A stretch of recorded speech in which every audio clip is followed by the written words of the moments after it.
আজ অনেকদিন পর মামার বাড়ি এলাম, আর আজ মামার বাড়ি এসেছি সোনা বাবাকে না জানি, কারণ ও শুনলেই আসার জন্য বায়না করে, আর ওকে আমি একদম এখানে সামলাতে পারি না। আর যেই শুনে যে আমি এসেছি সাথে সাথে দাদানকে বায়না করেছে, দাদান নিয়ে চলে এলো। আর আসতে না আসতেই দেখো এরকম একটা দৃশ্য, আর এই দেখে তো আনন্দে পুরো ডগমগো, কারণ এইসব নিয়েই ওর খেলাধুলা।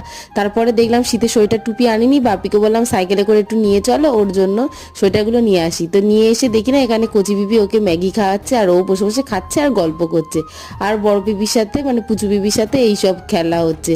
আর তারপরে বাড়ি চলে এসেছিলাম ওকে নিয়ে, আর আসার সময় একটা কিন্ডার জয় কিনে নিয়ে এসেছিলাম। ওর বাবার বলে তুই কিন্ডার জয় একদম খাবি না, আমি খেয়ে নেবো, কারণ এগুলো এখন আমেরিকায় ব্যান্ড হয়ে গেছে, বাজে জিনিস, বাচ্চাদের খেতে নেই, তুই খেলনা নিয়েই থাক। তারপর রেস্টুরেন্টে গিয়েছিলাম, এখানে একটা আইটেম আমাদের লঞ্চ হয়েছে এগ ফ্রাইড মোমো, তো সেটাই দেখছিলাম আর একটু টেস্টও করেছিলাম। আর রাতে গিয়েছিলাম ওদের বাড়িতে, টাইলস বসছে কিচেনে, সেটাই চয়েস করার জন্য। তো আজ ব্লগটা এই পর্যন্ত, দেখা হচ্ছে নেক্সট ভিডিওতে খুব তাড়াতাড়ি। টাটা, বাই বাই, আর সাবস্ক্রাইব করে দিও।